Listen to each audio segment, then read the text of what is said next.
Hello, everybody, and welcome to Bright Founders Talk at Temi. Temi is an international software development company that designs, builds, and delivers software for sustainable businesses and promising startups. Welcome to our podcast, where we bring you the most inspiring stories of entrepreneurs and experts in the software development industry. Each week, we interview successful leaders who share their unique journeys and valuable insights. I'm your host, Harry, and today we're joined by Isabel Hoffmann. Hello, Isabel. Welcome to the podcast. Hi, Barry. Thank you. How are you doing today? Okay, it's a lovely day. Lots of work. Yes, it's unusual, isn't it, for the UK? So the sun is shining, so we'll take it while we can. So first of all, thank you so much for taking time you did speak with us. Could you just tell us a little bit about who you are and the company that you work at? Okay, so I'm Isabel Hoffmann. I'm the founder and CEO of a company that is called Telspec Ltd. We produce sensors for determining, for testing outside of the lab, what is the chemical composition of substance. Sounds interesting, and I'm sure we'll get onto that later in the podcast. Could you tell us a little bit about your journey and how your company Telspec came into existence? So I'm actually a mathematician, but very early on, when I was still doing my PhD, I found that I couldn't find work except teaching at university. I was either overqualified or underqualified. I had no experience. So I found that probably the best way to do things was to start my own company, and I did. My first company was called Digital Design and Animation, and actually it was called Advanced Digital Design. And basically what we did, we're talking about early 90s, late 80s, okay? We did a visualization of 3D objects with natural phenomena. So, at the time there was no such a thing as animation in 3D, and we were, putting natural phenomena to it, like fur and so on. So we built algorithms for large corporations like Alias, Wavefront, and eventually Digital Domain and Disney. That was my first company.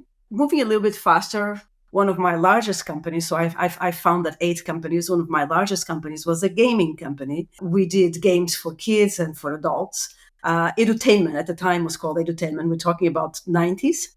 And that company grew to be 343 employees from zero. And we did lots of games. Some of the famous games that we have, and they still are on the internet, were based on my son, Nikolai.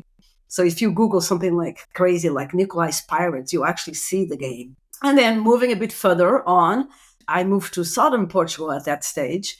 And I was interested in I became very interested not just in technology, but in medicine and in food and in understanding what we eat and how it affects us. And I started a company that did genetic tests for predisposition for diseases.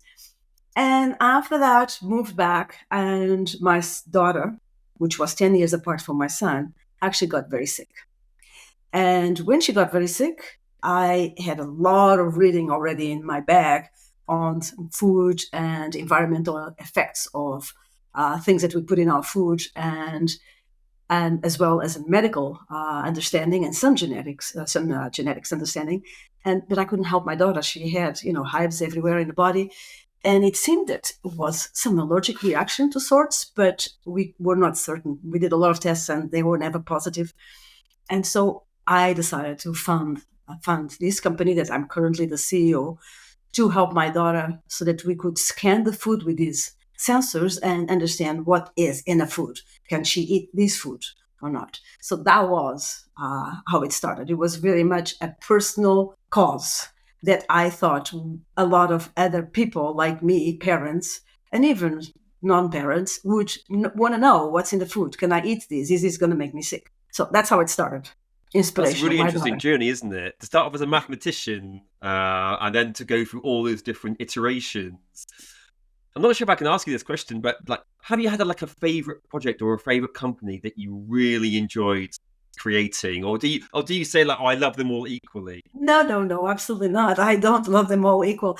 The two companies that were inspired on my children, my son Nikolai, and it's the games, Nikolai's Pirates, Nikolai's Knights, Nikolai's Trains, you go on, Nikolai's Sweets, and he goes to space as well. That was one of my favorite companies. And it was beautiful because at Christmas we would pretend to be Santa Claus, the whole company, and we would send these letters full of pixie dust to the children that were playing our games, and we would have these amazing Christmas parties. We all sort of believed in creating a new educational world for children where imagination was there and nothing was impossible. That was definitely one of my favorite companies. The current one is also a favorite company because not so much because it was inspired on my daughter, but more because the challenges of this company are truly difficult. They are, hard to decide, hard to understand because we mix a lot of different backgrounds, like with spectroscopy, physics, chemistry, the data science, biochemistry, and then software, and then cloud architecture. So all these different disciplines mixed together, so it makes it a lot of challenge. And we currently actually undergoing a medical certification of one of our devices, and that's another challenge. So those two companies, I would say, are out of the 8, my 2 favorite companies. What is unique about what you create when you create these companies? I don't know. It's a reward, like as a mathematician. In my last years of my studies, we were given questions. Here's a theorem. It's not been proven. See if you can prove it. Yeah, well, okay. How do you start? But one of the biggest inspirations is actually Fermat's last theorem. I don't know if you know. Do you know who Fermat's was? Okay, so this was a mathematician, French mathematician that lives in, I forget now, probably 18th century. And he proved, or he supposedly proved, a theorem that said for a certain equation, there is no solution. Okay. And he wrote in a piece of paper just before dying, and I have proven this theorem that there is no solution for this equation, but I don't have enough paper here to write the proof. And then it became a well-known, okay, so the equation was in the field of number theory. Okay, there's no such numbers that fulfill this equation. Okay. And then for many, many years, no one could prove this. People would say, well, it's Fermat's last theorem. He proved it, but we don't know if he proved it, right? And it became so important that they actually created a prize to give to the mathematician that proved this. And only a few years ago, and I don't know exactly, maybe 10 years or more, 15 years ago, some guy actually proved it, actually a British guy. But he proved it not using number theory. And this is the interesting part. He used all sorts of other disciplines to prove this theorem. And I have a friend of mine, a close friend of mine, that was actually in the room when Andrew, his name was Andrew, was explaining his proof of Fermat's last theorem. And my friend said, for the first part of this conversation, we were bored because this guy was going into physics, into chemistry, into these different fields of mathematics. And what the heck? It seemed to be that he had some form of ADD. And then at the end, it started all gluing together. And we went like, oh my God, this guy is proving Fermat's last theorem. So you see, sometimes I feel my company is like that, right? Like we came with a challenge that was, can we give people a simple tool that can scan what's in the food, can read the molecular fingerprints of what's in the food, and help people make intelligent decisions about what they should eat? This is a really difficult task. And a huge challenge. And have we solved it? Not 100%. That's how it is. We will continue to try solving it and continue to build our database to solve it, because it does involve a database and our algorithms, our AI algorithms, to predict what is specifically on that food. But it's not solved because, we realized how difficult this project was when we got a project quite a few years ago in Ghana. To test cocoa beans, so the beans that are used to produce chocolate. And currently in Ghana, the farmers, I don't know if you know a little bit about this, but the farmers are quite exploited because they have very poor working conditions. And then they bring their cocoa beans to areas where the buyers buy the cocoa beans. But the way it's tested is by having someone that bites into one cocoa bean and says, it's this much fat. I mean, the money assigned to the cocoa bean is based on the fat content of the cocoa bean. And so our idea actually was from a university professor in Cape Coast, Ernest. He said, look, Isabel, we got to solve this. We got to give something to these farmers because we have to be objective about what they actually selling. So let's use your sensor, the telspec sensor, to actually detect the fat in the cocoa bean. And so we said, okay, Ernest, we're going to need a lot of cocoa bean scans to create these models that can predict the fat. And he said, no problem. I have 7 students. We're going to put them in these areas and they're going to scan away and we're going to measure it and we're going to give you the data. You can do the predictive algorithms. Perfect. Right? So we were doing the predictive algorithms and we start seeing that the data that he sent us clustered into 7 areas. And he had more than 7 people actually. So it was not people and was not the scanners. He had altogether 12 scanners and he had, 8 or 9 people. And so we said, Ernest, why are these data points clustering into 7 different regions? There's nothing in the metadata that tells us what it is. And he said, oh, it's the 7 different regions that we send the students to. This is specifically geographic regions in Ghana. And we went, oh my God. So our sensor is detecting something clearly from the soil that makes that cocoa bean be differentiated. It's still a cocoa bean. We would never say it's not, but it's differentiated because of the soil nature. And when that came to light, I went, oh, this project is really difficult to do. We need data from everywhere in the world. This is like Google Maps, basically. So that's the reason why I say it's not completely accomplished. We do have 2 sensors, and we do a lot of small projects here and there, and sometimes large projects, but to give a database of the whole world and all the food that exists in the world, no, we don't have that yet. Yeah, because initially when I'd heard about this idea, I thought it was relatively simple and practical. But actually, when you mention it, the amount of you made us think one simple thing, but actually, what wide scale worldwide, it's like almost an infinite number of different possibilities. So now I understand the complexity. Are all your companies and all your projects as equally complex, or is this an outlier? No, this is definitely an outlier.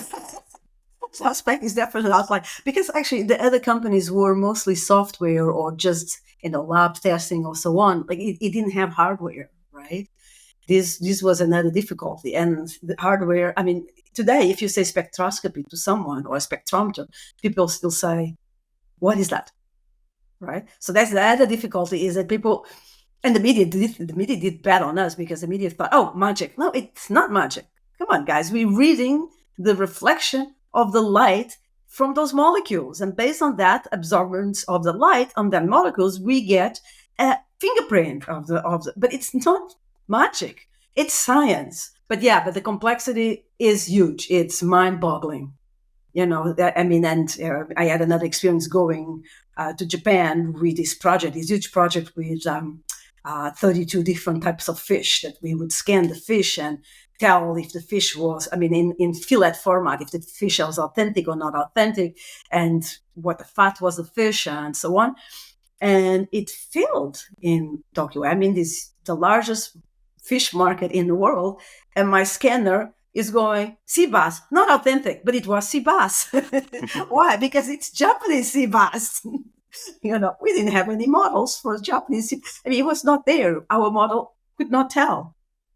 Our models were created with European sea bass, not with Japanese sea bass. Incredible that there's so much variety out there. And could this technology also be used, for example, to measure pollutants or toxins, or is it not designed to do that? Well, so pollutants depends. It can measure a lot of things as long as those things emit light back, so organic substance, but not in trace. And the reason why I said not in trace is because we're scanning one little area we may not pick up at all, that little bit, okay? So that's the reason why we have mass spectroscopy. But this technology can do a lot. And in life science, and recently we have gone into the life science area. In life science, there's many applications for early detection and diagnose of diseases. Because we have a health crisis in our hands worldwide where, labs are delivering results days later, sometimes missing them, sometimes people are not even tested because the governments, if it is a subsidized testing, the governments don't have the money anymore. And so we need quick, rapid testing on the spot in POCs, in centers, where we can actually go in and say, oh, same way we go and measure our COVID, whatever, or our blood pressure or whatever in the pharmacy, like Boots, we should be able to have that for quicker diagnosis. And we are currently focusing in that area, in the area of doing quick early diagnostics on urine or blood, like very small drops of blood, so that we help the situation of the health crisis we have. So it became something from helping my daughter to now me helping a health crisis. I hope we are successful.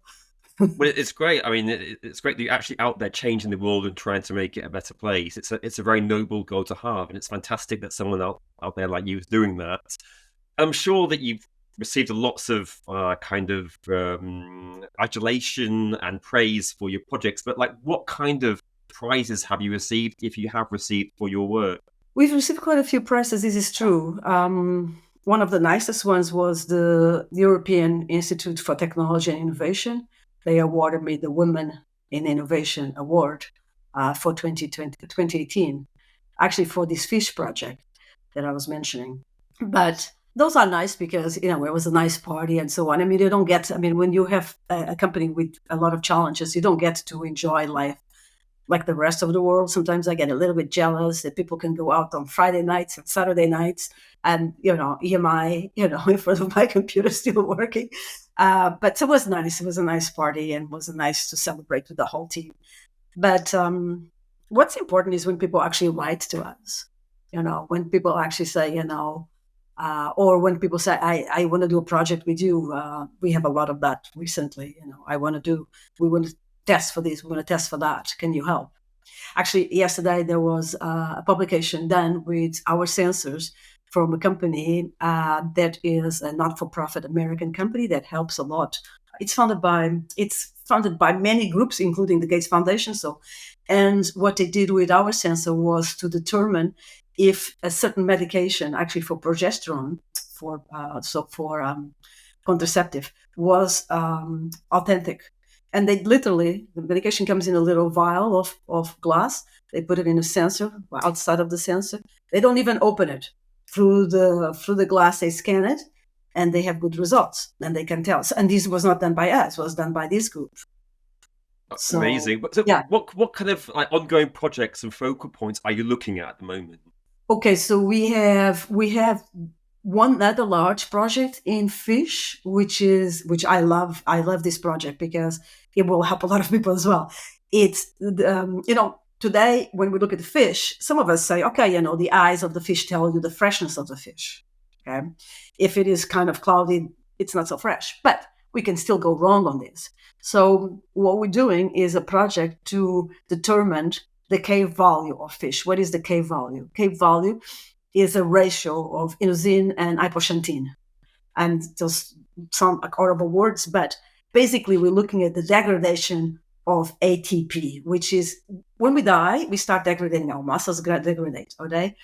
And so this could actually be applicable to actually testing people for the time of death. But so we're doing this for the fish. And the interesting part is that this ratio will give us whether or not we should be able to eat that fish raw, whether or not if it is less than 20%, the K value, you can eat it raw. Whether or not you should cook it if it is higher than 20 but lower than 40%, and whether or not you should discard the fish if it is higher than 40%. So it has impact on people being able to eat fresh fish with confidence, people being able to waste fish with confidence, because sometimes we actually waste fish that we shouldn't waste. And this is a project that is actually funded by the European Union, by a consortium called the Titan Consortium. And as soon as we produce this, we started already, it will be a mind-changing, because, fine, my sensors may be expensive for a consumer, but restaurant can have it. It's under 3,000 euros. Restaurant can have it. A distributor of fish products can have it. And we'll give a guarantee, hey, you know what? I have the sensor here, you can test it. Can you eat it raw? Can you not eat it raw? So that's one project we have right now. we have, of course, a project that started in 2019, funded originally by the Horizon 2020, called Horizon 2020, and now recently funded by Innovate UK. So it's a project for helping premature babies. Premature babies have nutritional deficiency because they did not live all the way through the full pregnancy of the mother. In the last trimester, the mother gives a lot of fat and protein to the baby through the placenta. It's called placenta transfer. If you're premature very early, you don't get the placenta transfer. What happens is that fat, especially the fatty acids, are extremely important for the brain development. So premature babies have the tendency to have, vision problems, hearing problems, learning problems, lung problems, because they didn't get enough fat and protein. So we are measuring the mother's milk, and we are looking at the baby's age and the baby's needs. And we are saying, for this milk and this baby today, this is the fructification of the milk that you need to do in order to meet similar conditions as if the baby was still in the womb. Wow, that's amazing. Yeah, and that project started in 2019, funded by Horizon 2020. So it's a new sensor completely. And then we had a pandemic. We started in right through the pandemic, built the sensor, but we were successful. We got the sensor. The certification, we had so many problems. First the pandemic, then Brexit. And we are funded by European Union, right? So then, the certification changed on us because we are a UK company. Now no one knows what the certification is because we have Brexit and, so the mess of the disorganization. Then, the certification, meanwhile, in Europe changed, became much more demanding and much more similar to the FDA certification. So, and eventually UK says, we're going to use the EU certification. So we are now going through the certification process with a project funded by Innovate UK, and very difficult because it's very demanding. All the tests that we have to do, analytic tests, to show that the sensor meets this certification, meets these requirements, and can be deemed to be a medical device. So those two projects give you an idea, but we have quite a few others going on. We worked with a tobacco company, with the British American tobacco company, to help them with forensics. So you think, okay, but wait a second, you're trying to save the world and you're helping a tobacco company? What's going on? I tell you what. I wasn't going to say anything, but you've obviously read my mind. Well, it was for forensics because their tobacco gets copied, and people that do the counterfeits, they're good at the outside covers and cases. What they put is different inside. And so if you actually scan, you can tell if it is authentic or not authentic. And we did that for them. But why are we helping them? Well, A, quite a nice company to work with, but B, typically what the counterfeits put in there is actually a much worse product than tobacco. So these are some of the projects that we have ongoing. We have another large project in Africa for cow's milk, to allow them to marry a certain cow to have the best nutritional value in terms of the cow's milk. So it's a combination with genetics. We do a lot of cow's milk, actually. We've done one from Europe. We've done one in the US. We've done one in Canada. And we do a lot of fish. We also have in Canada crab. I learned that little crabs, when they grow very fast, they become like adults. And you can't differentiate who's baby, who's the adult. But if you scan their little legs, if they mostly water, they babies. Oh, interesting. Put them back in the water because our sensor is non-destructive. So put them back in the water. Don't take them.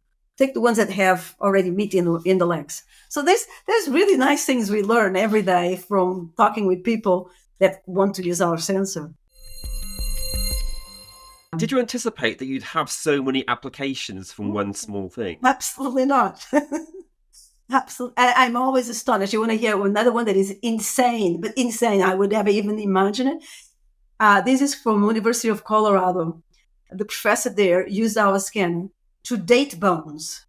You go, date bones? But wait a second. That's done with carbon dating. Well, yes, but if the bone is inside a cave and you take the bone out, you may just decompose. So inside the cave, he was measuring the collagen left in the bone, and that gave him the dating of the bone. And he used our sensors to do this. Wow, incredible. It Yeah. really is fascinating how this one project started and just the myriad of applications that you can apply it to. And I'm sure that we're probably not even done yet, are we? I'm sure you're going to have some more potential discoveries down the line. Yeah, Um, absolutely. And for optimization of harvest, we do a lot of that. Like find oh, out, really? yeah, a lot like olive oil, olives. You scan the olives, you test for the fat, you test for the moisture, you test, so and shelf life of fruits. You test for the bricks, the sweetness, you test for terrible acidity. So many applications, it's crazy. I could write a book on this. I think if I had one, I'd be measuring everything. I would just literally have it around. I'd be measuring every single item in my house and just seeing what it was. So it's probably a good job that I don't have one now, but who knows in the future? I may invest in. Measure your textiles. Is it really the label? Does it Yeah, really? it would. I would. There'd be so many things I'd be thinking. Is that really what it is? I Mhm. wouldn't stop. It'd be a hobby for me. I can tell you now. It's so fascinating to talk to you, but unfortunately, we are coming towards the end. So I just have one more question that I'd like to ask you, if I may. So obviously, you've been a very successful entrepreneur in your life. What makes a good entrepreneur? Okay, so consistency and persistency is the two words that come to mind right away. Probably also a little bit of I don't care what people say.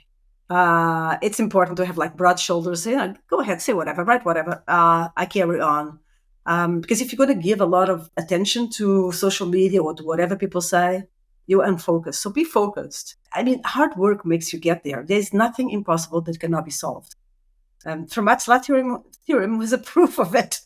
There is nothing out there that cannot be encrypted or decrypted, and there's nothing out there that cannot be solved. Or so solve it. What a great way to end this conversation. Thank you so much. And again, Isabel, thank you so much for talking with us today. It's been an absolute pleasure. Thank you, Barry. Thank you for having me. Pleasure too. That was Isabel Hoffmann, who is founder and CEO at Telsted.